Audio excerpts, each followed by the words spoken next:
Hello दोस्तों, इस lecture में हम पढ़ेंगे सेक्शन फॉर्मूला। ठीक है, तो व्हाट इज सेक्शन फॉर्मूला। तो पहले बताता हूँ सेक्शन करना मतलब क्या होता है। मान लीजिए कि दो पॉइंट है, एक x1 y1, another point is x2 y2। ठीक है, x1 y1 and x2 y2। अब एक लाइन, इन दोनों को पॉइंट्स को ज्वाइन करते हुए एक लाइन बनाते हैं हम। ये मान लीजिए एक लाइन बनाई हमने। ठीक है, तो आपसे बोलता है कि find a point which divides the line segment joining x1 y1 and x2 y2 in ratio of 2,3, 4,5, 1,2, कुछ भी है ना, 1:2। मतलब उसने बोला आपसे कि find a point x3 y3, मान लीजिए इसको मैंने ना, विच divide this line segment in m:n ratio. ठीक है, ये कुछ भी हो सकता है, कुछ भी हो सकता है ना, कि ये 2:1 हो सकता है, 3:5 हो सकता है, कुछ भी हो सकता है। मैंने m और n मान लिया कि m और n कोई दो पॉइंट हो गए। ठीक है, तो देखिए x3 का कोऑर्डिनेट क्या होगा। अरे इसको करने के भी दो तरीके हैं। कई लोग मानते हैं इसको k:1 से लेके चलते हैं और कई लोग इसको m:n से लेके चलते हैं। तो मैं आपको दोनों बता देता हूँ। पहला होगा हमारा m:n वाला और दूसरा होगा, मान लीजिए इसने डिवाइड किया k:1 में। ठीक है, इसको मैं लिखता हूं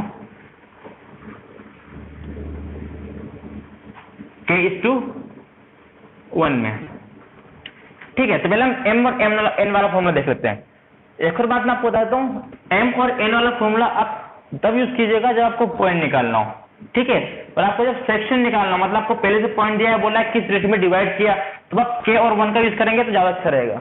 ठीक है, तो आपको बताता हूं पहले कि m और n से क्या फॉर्मूला बनेगा। देखिए, m का मल्टीप्लाई करना है इस वाले साइड, n का मल्टीप्लाई करना है इस वाले साइड, है ना। तो क्या बनेगा ये, पहले x कोऑर्डिनेट की बात करते हैं। तो x3 is equal to m multiplied by x2 n plus n multiplied by x1, that is m multiplied by x2 plus n multiplied by x1 divided by m plus n। कई books में n की जगह m को ले लिया, m की जगह m1 ले लिया, उससे कोई फर्क नहीं पड़ता। हमको ये याद रखना है कैसे करना है हमको। ठीक है, ये हमारा आएगा x कोऑर्डिनेट और हमारा y कोऑर्डिनेट क्या आएगा, y कोऑर्डिनेट जो आएगा वो भी सिमिलरली आएगा। क्या आएगा वो, m into y2 plus n into y1 divide by m plus n। Similarly m multiplied by y2 plus n multiplied by y1 divide by m plus 1। तो ये हमारा कौन सा सेक्शन, किस सेक्शन डिवाइड कर देगा, वो डिवाइड कर देगा m:n में। ठीक है, अब बात करते हैं k:1 का। सिमिलरली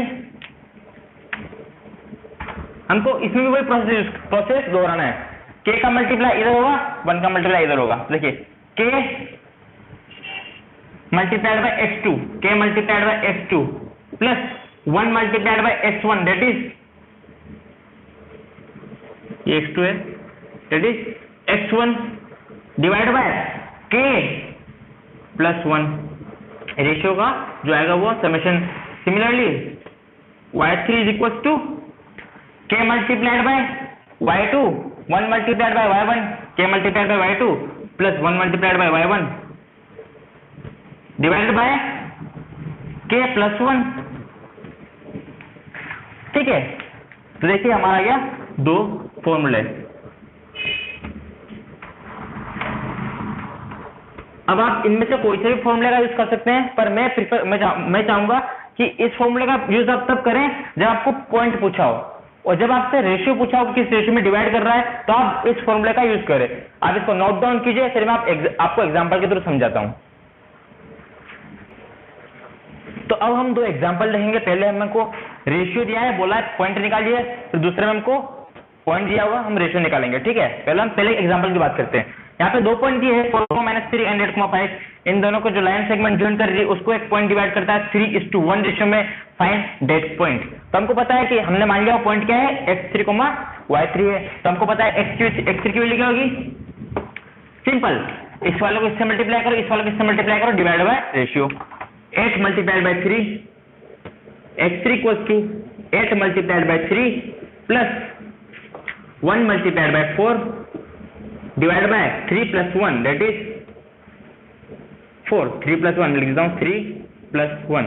सिमिलरली y3 क्या होगा, y3 का वैल्यू जो होगा यहाँ पे छोड़ देते हैं, इसको करेंगे। y3 का जो वैल्यू होगा वो होगा 3, 5, मतलब 3 × 5, 3 × 5 प्लस 1 ×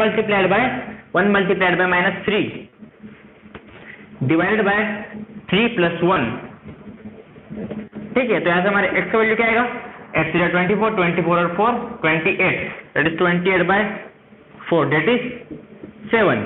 सिमिलरली y का वैल्यू क्या आएगा, 5 15, 15 - 3 दैट इज 12/4, दैट इज 3। तो जो हमारा x3 y3 है वो क्या है, वो पॉइंट आया हमारा 7,3। तो ये पॉइंट क्या है हमारा 7,3।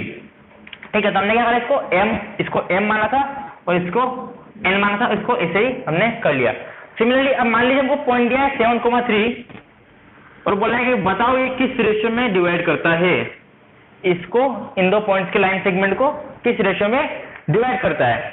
ठीक है, तो हम कैसे निकालेंगे, अब हम मान चलेंगे कि मान लीजिए डिवाइड करता है k:1 रेशियो में। क्या मानना है हमको मान चलना है, मानने डिवाइड किया उसने k:1 रेशियो में। ठीक है, अब हमको पता है कि कैसे करते हैं हम इसको, हमको पता है कि x3 that is section point is equals to k × 8k plus 4 × 1 divide by k + 1। ठीक है, और हमको x3 पता हो कितना है, ये x3 हमारा और ये हमारा y3 है।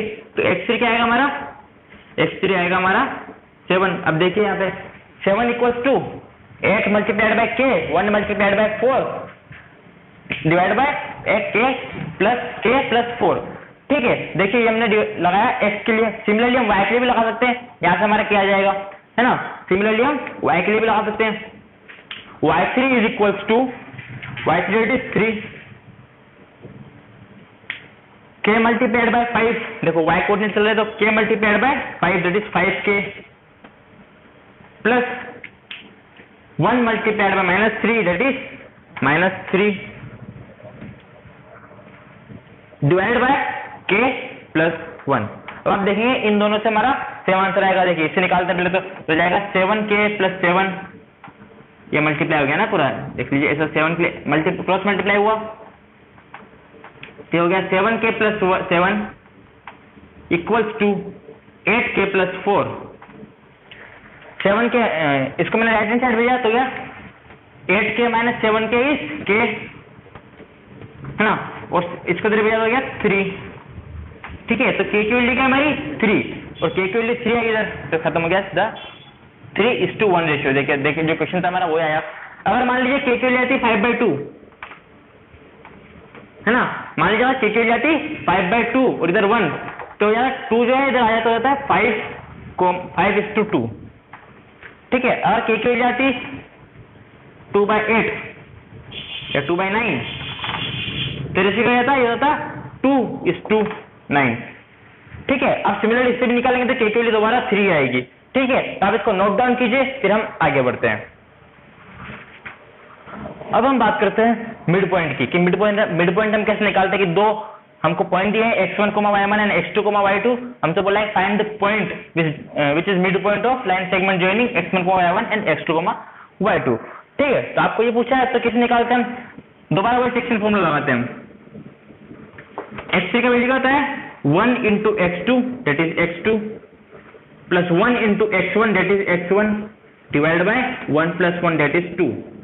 सिमिलरली y3 का फॉर्मूला क्या होगा, वो होगा 1 × y2 that is y2 plus 1 × y1 that is y1 divide by 2। अब हम देख सकते हैं ये क्या है, एवरेज है। ये क्या है, इन दोनों पॉइंट का एवरेज होता है ना, एवरेज कैसे निकालते हैं, सम किया और डिवाइड बाय 2 कर दिया तो होता है एवरेज। तो यहाँ पे हमने देखा कि मिड पॉइंट होता है वो क्या होता है, एवरेज होता है।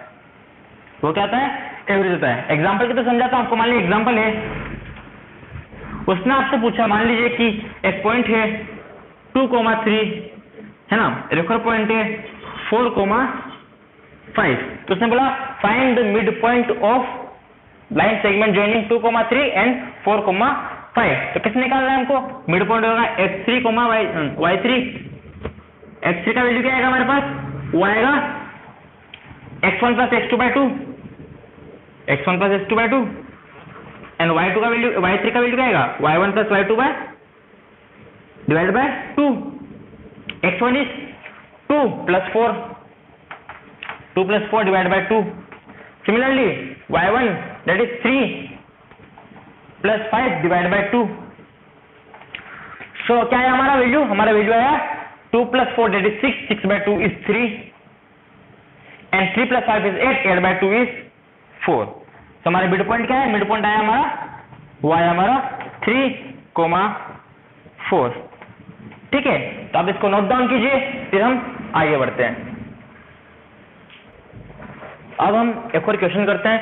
ये क्वेश्चन ये है कि 4 पॉइंट्स दीजिए हमको that is 1,2 4,y 3,5 and x,6 ये जब ऑर्डर में मिलते हैं तो ये इसने बोला है कि एक पैरेललोग्राम बनाते हैं। क्या बनाते हैं पैरेललोग्राम बनाते हैं। तो उन्होंने बोला फाइंड x एंड y ठीक है तो आपको पैरेललोग्राम की कंडीशन यूज करनी पड़ेगी, एक जो प्रॉपर्टी है वो यूज करनी पड़ेगी वो ये कि डायगोनल होती है वो क्या करती है एक दूसरे को बाइसेक्ट करती है। क्या करती है एक दूसरे को बाइसेक्ट करती है। ये इक्वल्स टू ये होता है और ये इक्वल्स टू ये होता है ठीक है। अब देख सकते हैं हम कि जब इन दोनों के थ्रू हम ये मिड पॉइंट निकालेंगे और इन दोनों के थ्रू मिड पॉइंट निकालेंगे तो हमको x और y में एक रिलेशन मिलेगा। देखो मिड पॉइंट ऑफ 1,2 अब देखो बाइसेक्ट कर रही है मतलब इक्वल है और मिड पॉइंट क्या होता है वो होता है इनका हमने देखा था अभी एवरेज का divide by 2 that is average. देखिए मिड पॉइंट बात करते हैं इसको मान लीजिए o तो o क्या आएगा जब हम D1 से निकालते हैं तो o पॉइंट क्या आएगा वो आएगा 1 plus 3 by 2 1 plus 3 by 2 comma 2 plus 5 by 2 2 plus 5 by 2 ये हमारा x कोऑर्डिनेट और ये y कोऑर्डिनेट। अब देख सकते हैं हम सिमिलरली यहाँ पे x प्लस 4 बाय 2 जब हम इन पॉइंट से निकालेंगे मिड पॉइंट क्या आएगा x plus 4 by 2 and 6 plus y by 2 6 plus y by 2। अब देखिए जो ये पॉइंट होता है वो इनको बाइसेक्ट करता है तो ये पॉइंट सेम है तो ये दोनों वैल्यूज सेम होगी क्यों क्योंकि ये पॉइंट सेम ही है। ऐसा नहीं है कि आगे पीछे ये पॉइंट इसी जगह पे तो ये पॉइंट एक ही पॉइंट होगा तो ये दोनों वैल्यूज इक्वल होगी। देयरफॉर x कोऑर्डिनेट जो है बराबर होंगे और y कोऑर्डिनेट भी बराबर होंगे तो 1 plus 3 that is 1 plus 3 by 2 is equals to x plus 4 by 2।